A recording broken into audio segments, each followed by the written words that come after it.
कांग्रेस के लिए हर तरफ से बुरी खबर आ रही है। पार्टी के नेता कोशिश कर रहे हैं कि कैसे भी उनकी सियासी जमीन मजबूत हो जाए, लेकिन हर बार कांग्रेस को झटका लग जाता है। एक बार फिर कोर्ट से कांग्रेस के लिए बुरी खबर आई है। दर्शकों, राहुल गांधी और कांग्रेस के लोग बीजेपी के साथ साथ आरएसएस से चिढ़ते रहते हैं। कांग्रेस और विपक्ष के लोग आरएसएस की ताकत समझते हैं कि आरएसएस के स्वयं सेवक जमीन पर जनता के हित में काम करते हैं, इसीलिए बीजेपी की जीत भी होती है। बीजेपी को आरएसएस की जनसेवा का फायदा मिलता है, इसीलिए कांग्रेस के लोग आरएसएस से चिढ़े रहते हैं। उन्हें जनसेवा से कोई मतलब नहीं, उन्हें सिर्फ इस बात से मतलब है कि उनकी जीत कैसे हो। दर्शकों, कर्नाटक की राजनीति में एक ऐसा तूफान उठा है जो देखकर लगता है कि पुराने घावों को फिर से कुरेदा जा रहा है।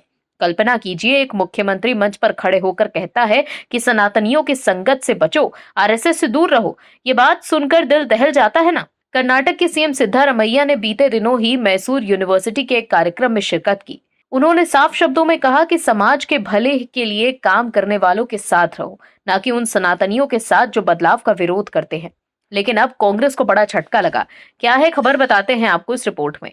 दर्शकों, कर्नाटक में कांग्रेस इन दिनों आरएसएस से काफी परेशान है। कांग्रेस के अध्यक्ष मल्लिकार्जुन खड़गे के बेटे और कर्नाटक सरकार में मंत्री प्रियांक खरगे आरएसएस के सार्वजनिक सभाओं पर रोक लगाने की मांग कर रहे हैं, लेकिन कोर्ट से जो खबर आई वो कांग्रेस के मंसूबों पर पानी फेरने वाली है। दरअसल कर्नाटक हाईकोर्ट ने राज्य सरकार का आरएसएस को पथ संचलन रूट मार्च की अनुमति न देना गैर कानूनी माना और जवाब देने को कहा। कोर्ट ने निर्देश दिया कि वो आरएसएस को 2 नवंबर 2025 को कलबुर्गी जिले के चित्तापुर में प्रस्तावित रूट मार्च की अनुमति के लिए आवेदन पर कानूनी तौर पर दोबारा विचार करे। अदालत ने इस मामले में राज्य सरकार को 24 अक्टूबर 2025 तक रिपोर्ट पेश करने के आदेश दिए हैं।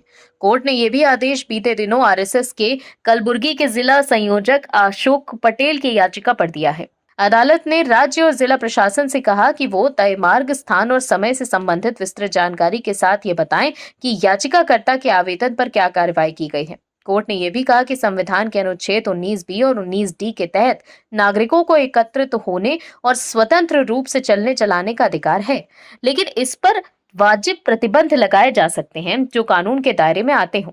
हालांकि अभी कोर्ट ने शिकायतकर्ता की पथ संचलन की अनुमति की मांग पर फैसला नहीं सुनाया, केवल राज्य सरकार को जवाब देने के निर्देश दिए। ये मामला आरएसएस की 100वीं वर्षगांठ के मौके पर 2 नवंबर 2025 को पथ संचलन की अनुमति से जुड़ा हुआ है। कर्नाटक के ये पथ संचलन कर्नाटक के कुलबर्गी जिले में आयोजित होने हैं। पथ संचलन की अनुमति के लिए आरएसएस ने मंजूरी मांगी थी। उन्होंने 13 अक्टूबर 2025 को नगर निगम अधिकारी और पुलिस इंस्पेक्टर को अनुमति की अर्जी दी थी, लेकिन उन्हें कोई भी जवाब नहीं मिला।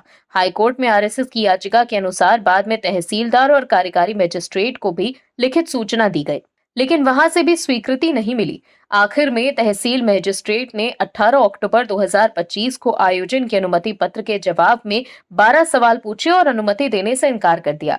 वहीं मजिस्ट्रेट ने वजह बताई कि उसी समय और उसी स्थान पर भीम आर्मी और भारतीय दलित पैंथर्स पार्टी ने भी रैली करने की मांग की है, जिससे कानून व्यवस्था पर असर हो सकता है। वहीं आरएसएस का तर्क है कि ये पथ संचलन मार्च 2025 में होना था, जो अब 19 अक्टूबर 2025 को आयोजित किया जाना है, लेकिन अनुमति न मिलने से अब 2 नवंबर 2025 को आयोजन करने की इच्छा जताई गई है।